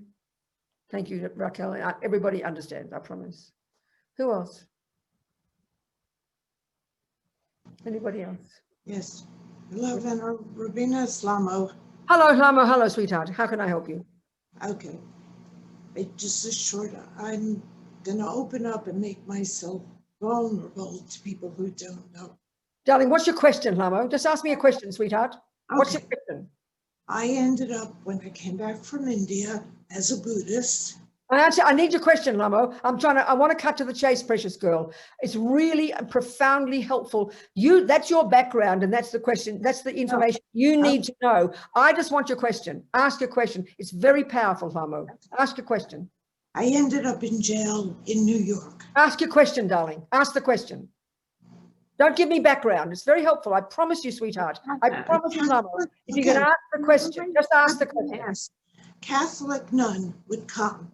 Ask the question, Lamo. Ask the question. I don't need the background. Ask the question. I promise you, darling girl, I'm not being rude. I beg you. Ask the question. I took rosaries. Ask the question. This is it. No, it's not a question. It's a statement. When I took, okay. Ask the question. Yeah. Try and get the question. It's really helpful. Was it correct in taking the rosaries that the Catholic nun gave out and taking them to my room in jail and making malas? Of course, wonderful. Very nice. Thank you. How kind of you, darling. How kind, Lamo. Yes. That's the answer. How kind of you, Lamo. How wonderful, how kind of you. It's just a turning it into something else that someone else will understand. Very kind, very compassionate. Thank you, darling. When she asked me, the nun, why am I taking so many? You asked I don't need to know more. This is the answer to your question. It was very kind and very generous of you. If you have another question from that, ask me that question. Okay. What's another question? Did it create virtue? I just told you it was a very excellent thing to do. Well done. How kind of you. Regardless if the nun didn't think. Well, how come you didn't need to tell the nun? You were foolish to tell her. She asked. What do you mean she asked? Asked what? Because I kept asked what? Asked what? Why am I taking so many rosaries? Well, then you shouldn't have done it then. That was being greedy. That was foolish. That was not skillful. That was foolish. So there's my answer, Lamo. Something to think about. Thank you, precious girl. Next question, everybody. Venerable Robina, Pedro is asking, he says, the idea of karma seems logical, but I find it hard to understand reincarnation. I'd like for you to talk about it. Of course, it makes sense because it's not the model we have in our universe, is it? So all the principles of this, Pedro, all you can do is start with the principles. The Buddha's view is, first of all, that there are trillions and trillions and trillions of sentient beings. The word in Tibetan is very skillful. It's mind possessor. There are trillions of these consciousnesses. They're not physical. They are not the handiwork of a creator. They're not the handiwork of mummy and daddy. They're a kind of like a river of mental moments that go back and back and back and back and back, and will go forward, forward, forward, forward, forward. Now, this is Buddha's observation of the universe. This is where this information is coming from. Buddha's not asking you to believe him, but I'm telling you what Buddha has found from his own direct experience to be true. This is the starting point. He is not a creator. He doesn't posit a creator. There's no concept in Buddhism of a creator. Consciousness is beginningless and endless, and there are trillions and trillions and trillions of these mind streams First point. Second, the natural law that runs all of these consciousnesses, or if you like, the natural law within which these consciousnesses run, the natural law that governs the entire universe is the law of karma, cause and effect, such that every millisecond of what every one of those minds says or thinks or does, every millisecond does not go astray. It programs that mind. Every millisecond of what we think and do and say, the dogs, the humans, the monkeys, the other realms of existence, puts a seed in that mind, and that seed will not just disappear. Eventually it will ripen in the future, and it will ripen as the experiences of those sentient beings. The next level of detail is every millisecond of what is labeled a negative action, which is in general an action we do that's driven by attachment, by anger, by depression, by anxiety, and all the other dramas, all the ego-based states of mind, that's labeled a negative action, and that sows a seed that will ripen as our future suffering. Every millisecond of an action that's labeled a positive action, driven by a virtuous state of mind, will ripen in the future as our happiness. And that includes, and there are 4 ways our karma ripens. 1, a type of rebirth we get. 2, a tendency in that mind, in that rebirth, to do and think and say things. 3, an experience at the hands of others in relation to the actions we've done in the past. And even 4, a physical result, an environmental result. So one example of one action called non-killing. First, that will ripen as one getting a human rebirth. 2, it will ripen as a tendency to not kill. 3, it will ripen as not getting killed and not dying young. 4, it ripens as an environmental result such that the food and the water and everything nourishes you and doesn't harm you. Every action we do, every negative, every positive, can have any or all of these 4 results. And Buddha says, and it's dealt with extensively and in enormous detail in the literature. And where is this information coming from? The mind of the Buddha and anybody who's become a Buddha since. This is what they've observed to be true. This is the law of karma, and it incorporates reincarnation. It has to, because this is the universe. That's Buddha's answer, Pedro.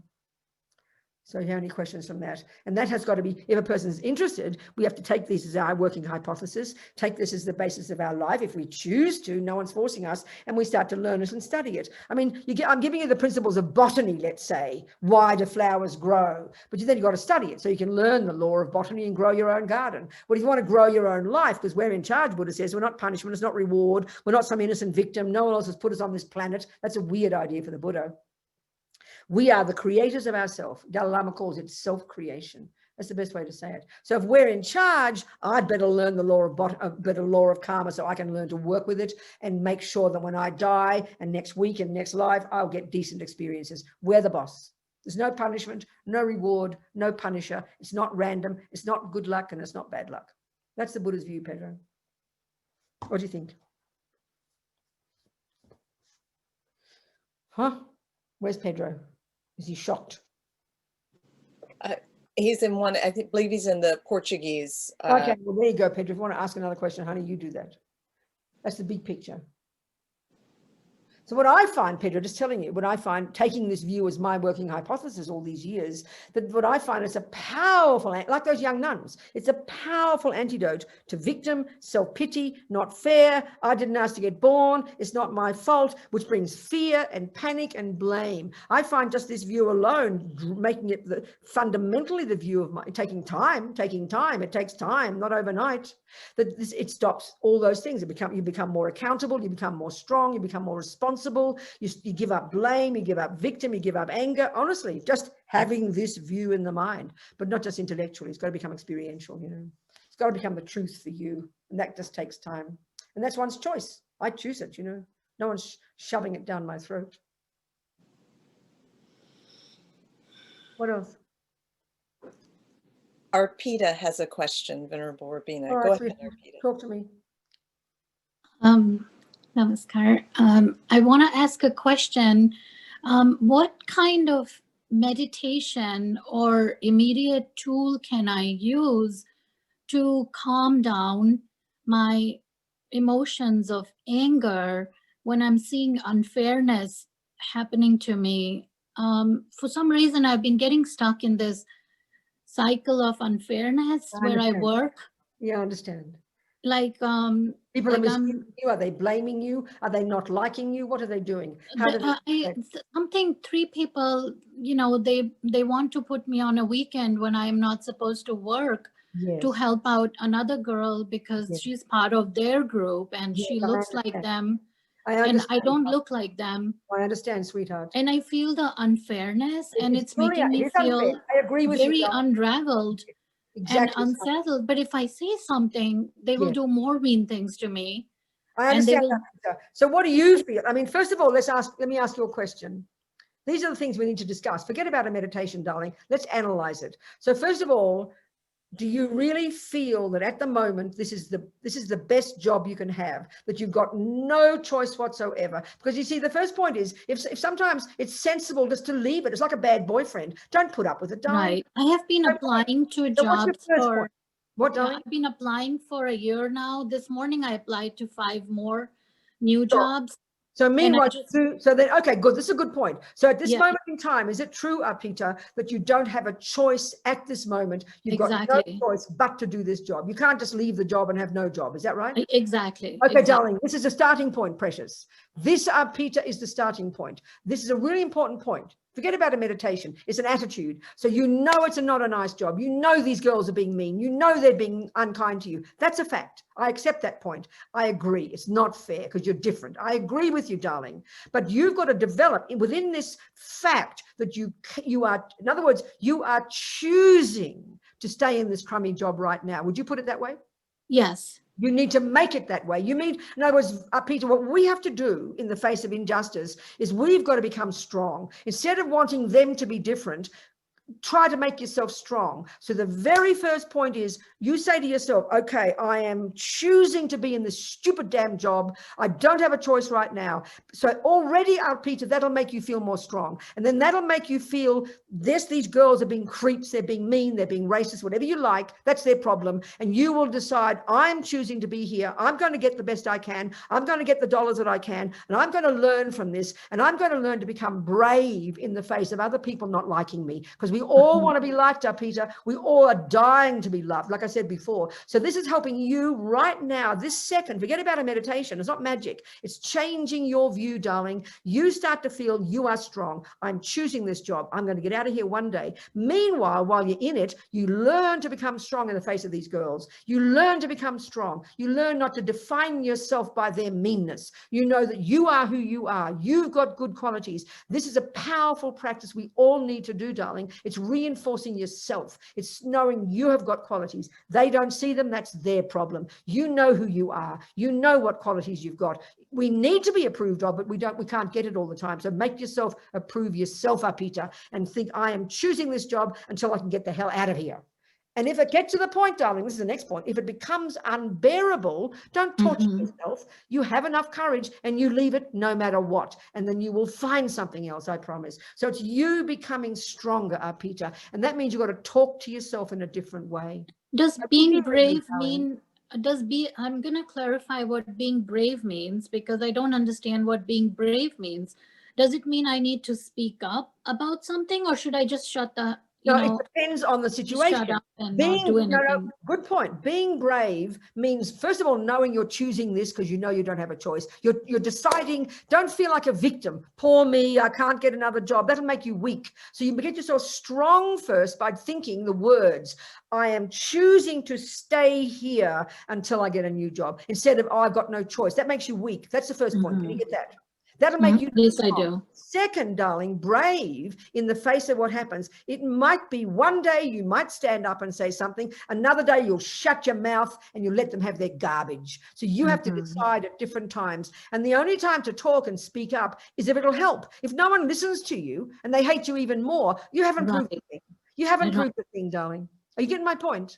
So Yeah, the first step has to be, you've got to feel strong in yourself that you're making this choice. You know what your qualities are. You do not define yourself by what other people think. And that was my point before to the other woman. We're so hungry to be needed and loved, Peter, we become very fragile. Of course, the world is full of shitty people being so mean to us. The world is suffering, but we've got to get some strength internally and know that I am who I am and I know who I am and I'm doing this. This is my road. This is my job right now. I know where I'm going. You feel in charge of yourself up, Peter. Every single day you go to work, Okay. you get to feel this, and that will grow your courage. And then you will speak out one time, or you might shut your mouth another, but not out of fear, Okay. not out of anger. You're growing yourself internally, darling. Okay. Sounds good. Thank Do you. you ever do any Buddhist practices like mantras or anything? You've got anything like that? No? I'm Hindu, so Okay, I good. chant the Hanuman Chalisa. Well, then, darling, anything you think like that, just know that it'll bless your mind and give you courage. Yeah. Do I those. do that every morning, and Good. You keep it doing gives me it, darling. strength. Yeah. And the key one is, Peter, every one of us is who we are. And the fact that we're living with other racists or mean people or sexist men or whatever, we've got to be strong and know I'm not what they think I am. If we're so eager to be loved and approved of by everybody, we'll all go crazy. We've got to become our own friend and our own approver and be strong and clear in that. And then you'll get courage from yourself. And then meanwhile, get the hell out of that job as soon as you can, of course. Okay. You understand, darling? Yeah. Thank you. Thank you so Keep much. moving, darling. Very good. Okay. Thanks. It's time to go home, people. 2 hours, gone like a dream. Why don't we just do 4 minutes of meditation? So we'll do from Lama Yeshe, Mahamudra. There's this beautiful book of lamas that came out recently that's really about learning how to realize emptiness. But the first part of the meditation is concentration meditation, but you don't concentrate on your breath. You don't concentrate on a visualization. You concentrate on your mind. Well, it feels a bit weird initially, but let's just do that for like 4 quality minutes, okay? Just get your body comfy, be very natural, back upright, eyes closed, your hands in your lap, very relaxed, but upright. And then for 4 quality minutes, you make a decision. I'm going to pay attention to whatever pops up in my mind. Don't try to have a thought. Don't try to have a conversation with the thoughts. Don't try to analyze the thoughts. Don't try to make them go away. It's like you're watching from the distance. You're paying attention just to your thoughts. That's it. Just with full determination. Watch your thoughts.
Just keep your mind sharp and alert.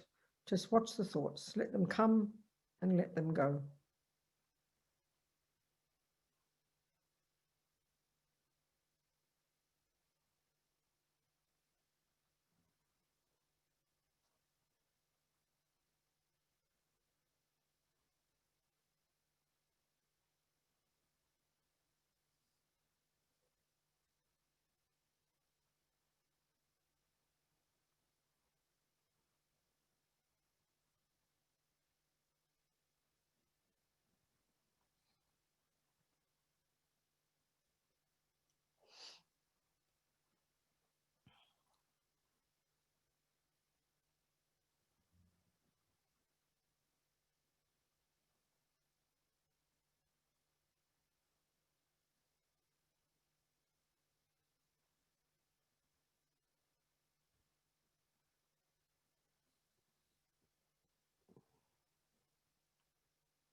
All right, that's 4 minutes, maybe 3.5.